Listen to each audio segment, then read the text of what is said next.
Hello friends, ಈಗಾಗಲೇ summer ಬಂದಾಗಿದೆ. ಈ ಸಮ್ಮರಲ್ಲಿ ರೋಸ್ ಗಿಡಗಳ ಬಗ್ಗೆ ಸ್ವಲ್ಪ ಸ್ಪೆಷಲಾಗೇ ಕೇರ್ ತಗೋಬೇಕಾಗತ್ತೆ. ಇವಾಗ ಕೇರ್ ತಗೊಳ್ಳದೆ ಹೋದರೆ ನೆಕ್ಸ್ಟ್ ಇಯರ್ಗೆ ಹೂ ಜಾಸ್ತಿ ಬಿಡಲ್ಲ, ಗಿಡನೂ ಚೆನ್ನಾಗಿ ಗ್ರೋ ಆಗಲ್ಲ. ನೆಲದ ಮೇಲೆ ಹಾಕಿರೋ ರೋಸ್ ಪ್ಲ್ಯಾಂಟ್ಸ್ಗೆ ನೀರು ಕಡಿಮೆ ಆದ್ರೂ ಹೇಗೋ ಸರ್ವೈವ್ ಆಗುತ್ತೆ.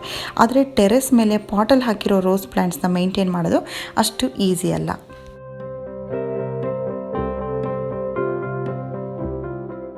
ಈ ರೋಸ್ ಪ್ಲ್ಯಾಂಟ್ಸಲ್ಲಿ ವಿಂಟರ್ಲಿ ಜಾಸ್ತಿ ಹೂ ಬಿಡುತ್ತೆ. ವಿಂಟರ್ ಮುಗಿದ ಮೇಲೆ ಹೂ ಕಡಿಮೆ ಆಗ್ತಾ ಬರುತ್ತೆ. ಸಮ್ಮರಲ್ಲಿ ಹೂವಿನ ಸೈಜ್ ಕೂಡ ಕಡಿಮೆ ಆಗಿರುತ್ತೆ, ಹೂ ಕೂಡ ಕಡಿಮೆ ಆಗುತ್ತೆ. ಈ ಟೈಮಲ್ಲಿ ನಾವು ಹೂವಿನ ಬಗ್ಗೆ ಜಾಸ್ತಿ ಗಮನ ಕೊಡ್ದೇ ಗಿಡನ ಒಣಗದೇ ಇರೋ ಥರ ಹೇಗೆ ಉಳಿಸ್ಕೊಳ್ಳೋದು ಅಂತ ನೋಡಬೇಕು.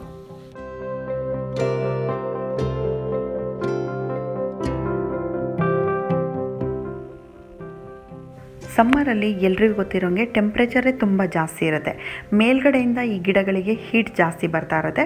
ಕೆಳಗಡೆ ಟೆರೆಸ್ ಮೇಲೆ ಅಥವಾ ಈ ರೀತಿ ಸಿಮೆಂಟ್ ನೆಲದ ಮೇಲೆ ಪಾಟ್ಗಳನ್ನ ಇಟ್ಟಾಗ ಸಿಮೆಂಟ್ ಚೆನ್ನಾಗಿ ಹೀಟಾಗಿ ಅದರಿಂದ ಕೂಡ ಹೀಟ್ ಜಾಸ್ತಿ ಆಗಿರುತ್ತೆ.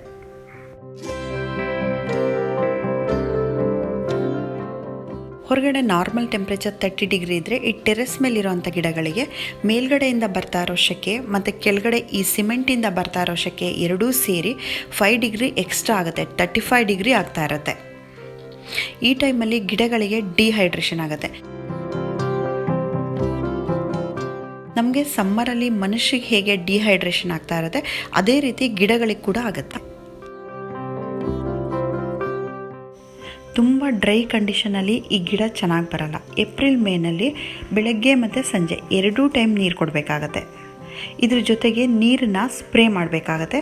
ಎಲೆಗಳಿಗೆಲ್ಲ ಬೆಳಗ್ಗೆ ಮತ್ತು ಸಂಜೆ ಎರಡೂ ಟೈಮು ಈ ರೀತಿ ಸ್ಪ್ರೇಯರಲ್ಲಿ ಸ್ಪ್ರೇ ಮಾಡಬೇಕಾಗತ್ತೆ. ಆವಾಗ ಟೆಂಪ್ರೇಚರು ಮೇಂಟೈನ್ ಆಗುತ್ತೆ.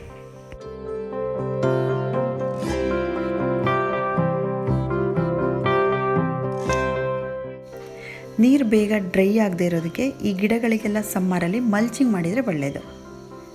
ಮಲ್ಚಿಂಗಿಗೆ ನಾವು ಭತ್ತದ ಹುಟ್ಟು ಅಥವಾ ತೆಂಗಿನ ನಾರನ್ನು ಕೂಡ ಯೂಸ್ ಮಾಡ್ಕೋಬಹುದು.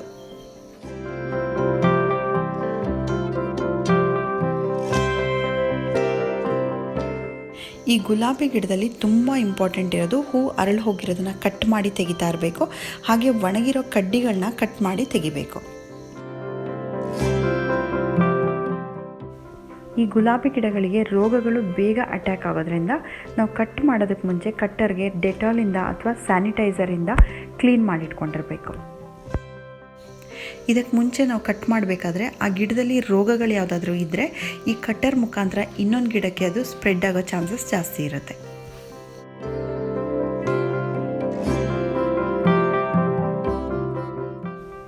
ನಾನು ಕಟ್ ಮಾಡಬೇಕಾದ್ರೆ ಹೂ ಈ ರೀತಿ ಪೂರ್ತಿ ಅರಳಿ ಒಣಗಿ ಹೋದ್ಮೇಲೆ ಕಟ್ ಮಾಡ್ತೀನಿ. ಆದರೆ ಫಾರ್ಮ್ಗಳಲ್ಲೆಲ್ಲ ಇಲ್ಲಿ ತನಕ ವೆಯ್ಟ್ ಮಾಡೋದೇ ಇಲ್ಲ. ಹೂ ಇಷ್ಟು ಅರಳಿದ ತಕ್ಷಣ ಕಟ್ ಮಾಡಿಬಿಟ್ಟು ತೆಗೆದುಬಿಡ್ತಾರೆ.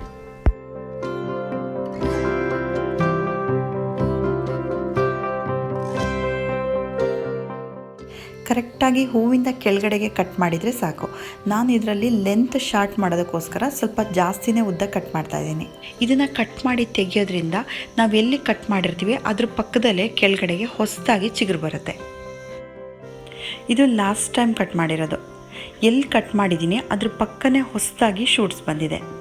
ಅದರಲ್ಲಿ ಈಗ ಪುನಃ ಹೂ ಬರುತ್ತೆ. ಹೀಗೆ ಮಾಡೋದ್ರಿಂದ ನಮಗೆ ಹೂ ಜಾಸ್ತಿ ಸಿಗುತ್ತೆ. ಇದು ಕೂಡ ಅಷ್ಟೇ, ನಾನು ಇಲ್ಲಿ ಕಟ್ ಮಾಡಿರೋ ಪ್ಲೇಸ್ ತೋರಿಸ್ತಾ ಇದ್ದೀನಲ್ಲ ಅದ್ರ ಪಕ್ಕನೇ ನೋಡಿ ಹೊಸದಾಗಿ ಒಂದು ಚಿಗುರು ಬಂದು ಅದರಲ್ಲಿ ಮೊಗ್ಗು ಕೂಡ ಬಿಟ್ಟಿದೆ. ಈ ಗುಲಾಬಿ ಗಿಡಗಳಲ್ಲಿ ಡೆಡ್ ಹೆಡ್ಡಿಂಗ್ ಜೊತೆಗೆ ಒಣಗಿರೋ ಕಡ್ಡಿಗಳನ್ನ ಕಟ್ ಮಾಡೋದು ಕೂಡ ತುಂಬ ಇಂಪಾರ್ಟೆಂಟ್. ಒಂದು ಕಡ್ಡಿ ಒಣಗ್ತಾ ಬಂದರೆ ಅದ್ರ ಪಕ್ಕದಲ್ಲಿರೋ ಕಡ್ಡಿ ಕೂಡ ಒಣಗ್ತಾ ಹೋಗುತ್ತೆ. ಈ ರೀತಿ ತುಳಸಿ ಗಿಡದಲ್ಲೂ ಆಗುತ್ತೆ. ನೀವು ಅಬ್ಸರ್ವ್ ಮಾಡಿ ನೋಡಿ, ಒಂದು ಕಡ್ಡಿ ಕಪ್ಪಾಗಿ ಒಣಗ್ತಾ ಬರ್ತಾ ಇದ್ರೆ ಅದು ಪಕ್ಕದಕ್ಕೂ ಸ್ಪ್ರೆಡ್ ಆಗುತ್ತೆ.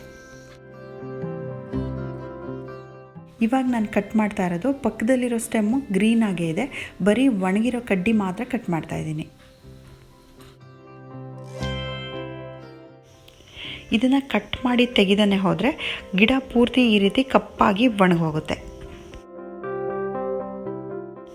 ಸಮ್ಮರಲ್ಲಿ ಎಲೆಗಳೆಲ್ಲ ಈ ರೀತಿ ಎಲ್ಲೋ ಆಗ್ತಾ ಇರುತ್ತೆ. ಅದನ್ನು ನೋಡಿಬಿಟ್ಟು ಆಗಾಗ ಕಟ್ ಮಾಡಿ ತೆಗಿತಾ ಇರಬೇಕು. ಗುಲಾಬಿ ಗಿಡದಲ್ಲಿ ಇವೆಲ್ಲ ಕ್ಲೀನಿಂಗ್ ಪ್ರೋಸೆಸ್ ನಡೀತಾ ಇರಬೇಕು, ಇಲ್ಲಾಂದರೆ ಗಿಡದ ಗ್ರೋತ್ ಚೆನ್ನಾಗಾಗಲ್ಲ.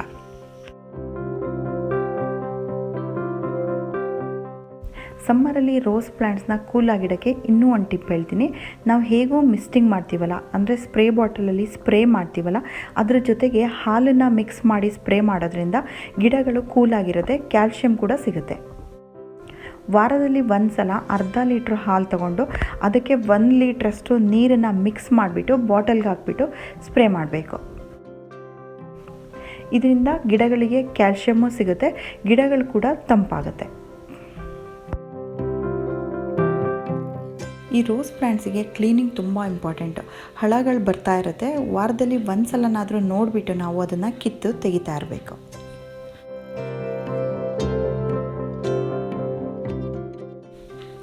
ಈ ಸಮ್ಮರಲ್ಲಿ ಗಿಡದ ಬುಡದಲ್ಲಿರೋ ಮಣ್ಣು ತುಂಬ ಗಟ್ಟಿಯಾಗಿರುತ್ತೆ. ಅದನ್ನು ವಾರದಲ್ಲಿ ಒಂದಿನ ನೋಡಿಬಿಟ್ಟು ಕುಬುಕ್ಬಿಟ್ಟು ಲೂಸ್ ಮಾಡಬೇಕು.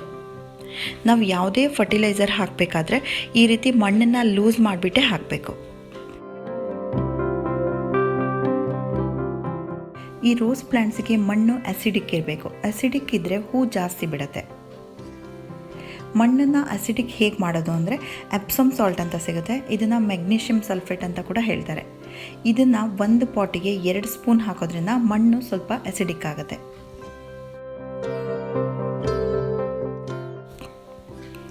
ಇದನ್ನು ಗಿಡದ ಬುಡಕ್ಕೆ ಹಾಕಬಾರ್ದು, 1 ಇಂಚ್ ದೂರದಲ್ಲಿ ಹಾಕಬೇಕು. ನ್ಯಾಚುರಲ್ ಆಗಿ ಈ ರೋಸ್ ಪ್ಲ್ಯಾಂಟ್ಸಲ್ಲಿ ಹೂ ಜಾಸ್ತಿ ಹೇಗೆ ಪಡೆಯೋದು ಅಂತಂದರೆ, ಬಾಳೆಹಣ್ಣಿನ ಸಿಪ್ಪೆ ಇರುತ್ತಲ್ಲ, ಇದನ್ನು 1 ದಿನ ಇಡೀ ನೀರಲ್ಲಿ ನೆನೆಸ್ಬೇಕು. ನೆಕ್ಸ್ಟ್ ಡೇ ಈ ನೀರನ್ನು ನಾವು ಗಿಡಗಳಿಗೆ ಹಾಕಿದರೆ ಗುಲಾಬಿ ಗಿಡದಲ್ಲಿ ಹೂ ಜಾಸ್ತಿ ಬಿಡುತ್ತೆ.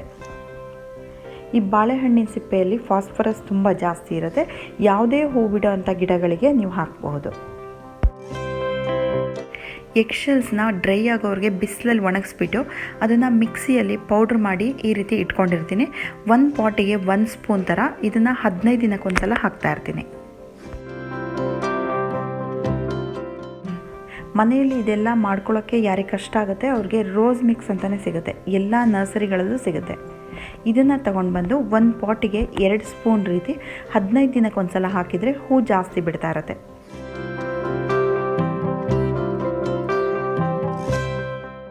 ಯಾವುದೇ ಫರ್ಟಿಲೈಸರ್ ಹಾಕಬೇಕಾದ್ರೆ ಗಿಡದ ಬುಡದಿಂದ 1 ಇಂಚ್ ದೂರಕ್ಕೆ ಹಾಕಬೇಕು. 1 ಇಂಚ್ ದೂರದಲ್ಲಿ ಮಣ್ಣನ್ನು ಸ್ವಲ್ಪ ಆಳ ಮಾಡಿಬಿಟ್ಟು ಅದರೊಳಗೆ ಫರ್ಟಿಲೈಸರ್ ಹಾಕಿ ಅದ್ರ ಮೇಲೆ ಮಣ್ಣನ್ನು ಮತ್ತೆ ಕವರ್ ಮಾಡಬೇಕು. ಬೋನ್ ಮೀಲ್ ಕೂಡ ಆರ್ಗ್ಯಾನಿಕ್ ಆಗಿರೋದ್ರಿಂದ ಅದನ್ನು ಹಾಕೋಕ್ಕೆ ಇಷ್ಟಪಡೋರು ಇದೇ ರೀತಿ ಹಾಕಬಹುದು. ಈ ರೋಸ್ ಪ್ಲ್ಯಾಂಟ್ಸಿಗೆ ರೋಗಗಳು ಬರೋದು ಜಾಸ್ತಿ. ನೀವು ಎಲೆನ ಟರ್ನ್ ಮಾಡಿ ನೋಡಿದರೆ ಗೊತ್ತಾಗುತ್ತೆ. ಎಲೆಗಳು ಈ ರೀತಿ ಇರುತ್ತೆ, ಗ್ರೀನ್ ಇರಲ್ಲ. ರೋಗ ಬರದೇ ಇರೋ ಗಿಡದಲ್ಲಿ ಎಲೆಗಳು ಈ ರೀತಿ ಗ್ರೀನ್ ಆಗಿ ಫ್ರೆಶ್ ಆಗಿ ಇರುತ್ತೆ.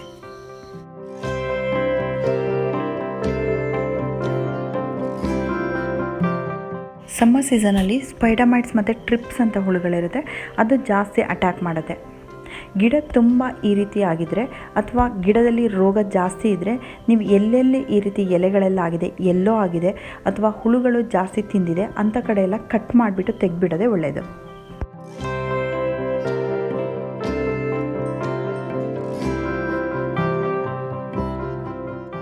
ಎಲೆಗಳೆಲ್ಲ ಈ ರೀತಿ ಆಗಿರೋದನ್ನು ಏನು ಮಾಡೋಕ್ಕಾಗಲ್ಲ, ನಾವು ರೋಗ ಬರದೇ ಇರೋ ಥರ ಪ್ರಿವೆಂಟ್ ಮಾಡ್ಬೋದು ಅಷ್ಟೆ. ಎಲೆಗಳೆಲ್ಲ ಕಟ್ ಮಾಡಾದಮೇಲೆ ನೀಮ್ ಆಯಿಲ್ನ ಸ್ಪ್ರೇ ಮಾಡಿದರೆ ರೋಗ ಸ್ವಲ್ಪ ಕಂಟ್ರೋಲಿಗೆ ಬರುತ್ತೆ. ಕೆಮಿಕಲ್ ಸ್ಪ್ರೇ ಮಾಡೋರು ಇಮಿಡಾಕ್ಲೋಪ್ರಿಡ್ ಅಂತ ಬರುತ್ತೆ, ಅದನ್ನು ಸ್ಪ್ರೇ ಮಾಡಬಹುದು.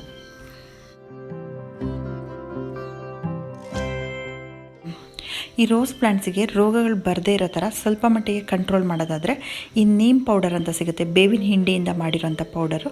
ಇದನ್ನು ತಿಂಗಳಿಗೆ ಒಂದು ಸಲ ಹಾಕ್ತಾ ಇರ್ಬೋದು. ಬೂದಿ ಹಾಕೋದ್ರಿಂದ ಕೂಡ ಈ ರೋಗಗಳು ತುಂಬ ಕಂಟ್ರೋಲ್ ಆಗುತ್ತೆ, ಹುಳುಗಳು ಕೂಡ ಬರೋದು ಕಡಿಮೆ ಆಗುತ್ತೆ. ಯಾವುದೇ ಫರ್ಟಿಲೈಸರ್ ಹಾಕಿದ ಮೇಲೆ ತಕ್ಷಣ ನೀರು ಕೊಡೋದು ಮಾತ್ರ ಮರಿಬಾರ್ದು.